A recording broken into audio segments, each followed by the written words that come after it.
सुनो, ये बात ध्यान से सुनो। 2 साल पहले तुम्हारी सैलरी कुछ थी, आज वो बढ़ गई है। शायद 20%, शायद 30%, शायद और भी ज्यादा। लेकिन एक सवाल है, क्या तुम्हारा सेविंग्स भी उतना ही बढ़ा? क्या तुम्हारे बैंक अकाउंट में पहले से ज्यादा पैसा है? ज्यादातर लोगों का जवाब होगा नहीं। और ये सिर्फ तुम्हारे साथ नहीं हो रहा। दुनिया भर में लाखों लोग हैं जिनका सैलरी पैकेज काफी अच्छा है, प्रमोशंस मिली हैं, इंक्रीमेंट्स आए हैं, लेकिन महीने के आखिर में वो उतने ही ब्रोक हैं जितने 5 साल पहले थे। क्यों? इसका नाम है लाइफस्टाइल इन्फ्लेशन। और ये एक ऐसी खामोश बीमारी है जो तुम्हारा पैसा चुरा लेती है, बिना तुम्हें पता चले। आज हम समझेंगे कि ये होता क्या है, क्यों होता है, और सबसे इंपॉर्टेंट, इससे कैसे बचें। और मैं तुमसे वादा करता हूं, इस वीडियो के बाद तुम अपनी सैलरी को बिल्कुल अलग नज़र से देखोगे। तो एंड तक रुको, शुरू करते हैं। लाइफस्टाइल इन्फ्लेशन है क्या? पहले समझते हैं ये होता क्या है। एक एग्जाम्पल से शुरू करते हैं। फरूख की पहली जॉब थी, सैलरी थी 30,000। वो एक छोटा सा कमरा किराए पे लेता था, घर का खाना खाता था, लोकल ट्रांसपोर्ट यूज करता था।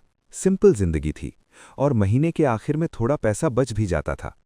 2 साल बाद प्रमोशन मिली, सैलरी हो गई 50,000। अब फरूख ने सोचा, चलो अब थोड़ा बेटर जीते हैं। बड़ा कमरा लिया, बाहर खाना शुरू किया, बाइक खरीद ली, नई वार्डरोब ली। खर्च बढ़ गए 50,000 तक, सेविंग्स 0। 3 साल और गए, सैलरी अब 80,000 हो गई। अब और बड़ा घर, गाड़ी, ब्रांडेड कपड़े, वीकेंड्स पे बाहर, सब्सक्रिप्शंस, गैजेट्स। खर्च 80,000, सेविंग्स अभी भी 0। ये है लाइफस्टाइल इन्फ्लेशन।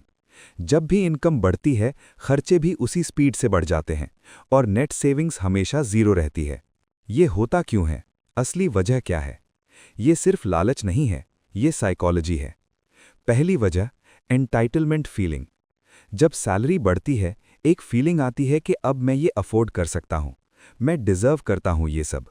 और ये गलत नहीं लगता, क्योंकि टेक्निकली तुम अफोर्ड कर रहे हो। लेकिन प्रॉब्लम यह है कि ये फीलिंग तुम्हें फ्यूचर के बारे में सोचने नहीं देती, सिर्फ आज का एंजॉय करने को कहती है।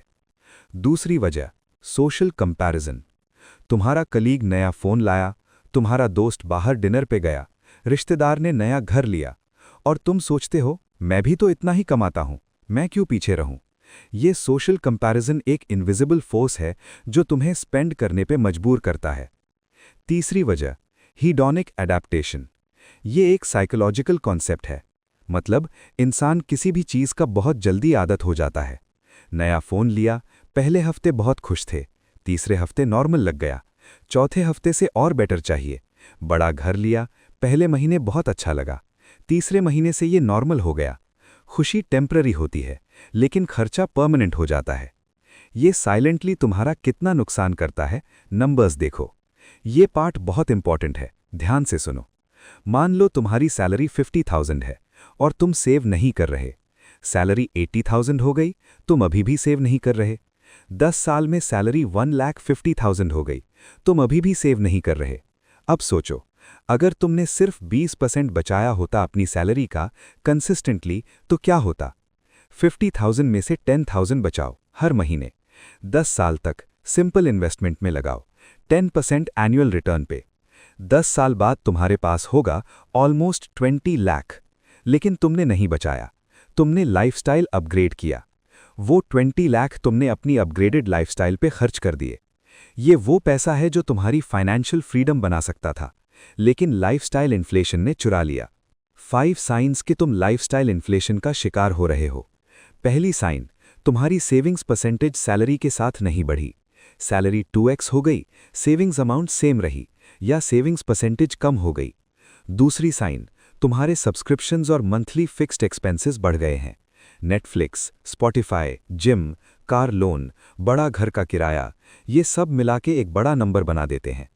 तीसरी साइन, तुम पीयर प्रेशर में स्पेंड करते हो। दोस्त बाहर गए, तुम भी गए, चाहे अफोर्ड नहीं होता। चौथी साइन, तुम्हारे पास इमरजेंसी फंड नहीं है। सैलरी अच्छी है, लेकिन अगर कल जॉब जाए तो 1 महीने से ज्यादा नहीं चलेगा।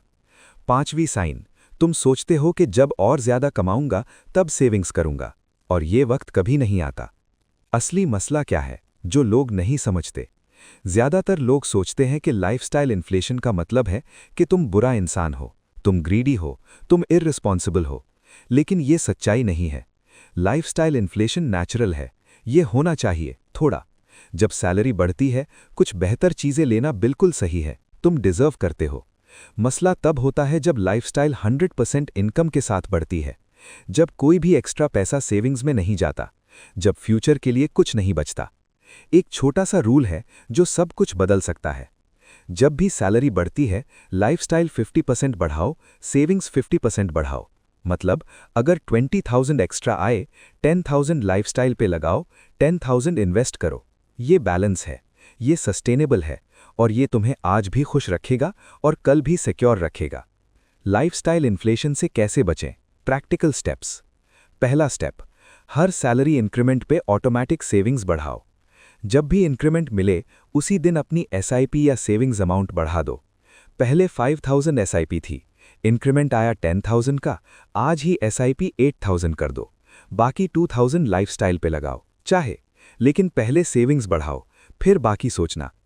दूसरा स्टेप, 24 आवर रूल फॉलो करो। कोई भी बड़ी परचेज करने से पहले 24 आवर्स रुको। नया फ़ोन देखा, नया गैजेट आया, बाहर खाने का प्लान बना, 24 आवर्स बाद सोचो, क्या मुझे ये एक्चुअली चाहिए था या ये सिर्फ एक इम्पल्स था? ज़्यादातर वक्त 24 आवर्स बाद वो चीज़ इतनी ज़रूरी नहीं लगती। तीसरा स्टेप, अपनी नेटवर्थ ट्रैक करो, मंथली इनकम नहीं। नेटवर्थ मतलब जो तुम्हारे पास है माइनस जो तुम पे डेट है।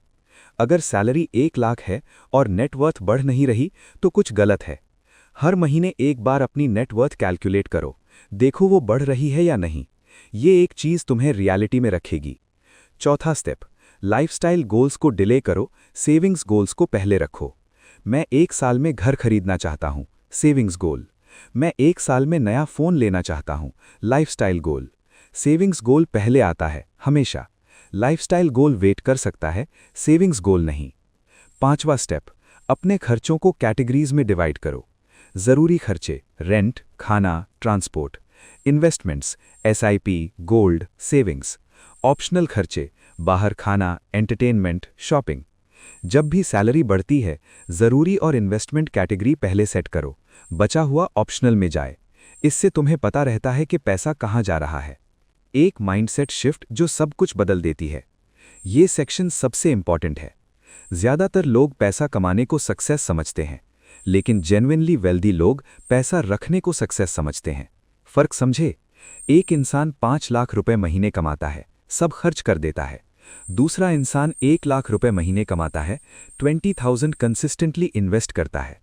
10 साल बाद कौन ज़्यादा वेल्दी होगा? दूसरा वाला, ऑलमोस्ट सर्टेनली।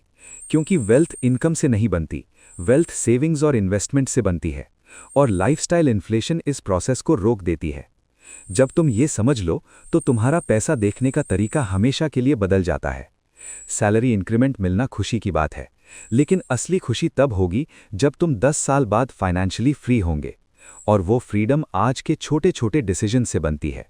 तो अब तुम्हें पता है, लाइफस्टाइल इन्फ्लेशन कोई एक्सीडेंट नहीं है, ये एक पैटर्न है, और पैटर्न बदला जा सकता है।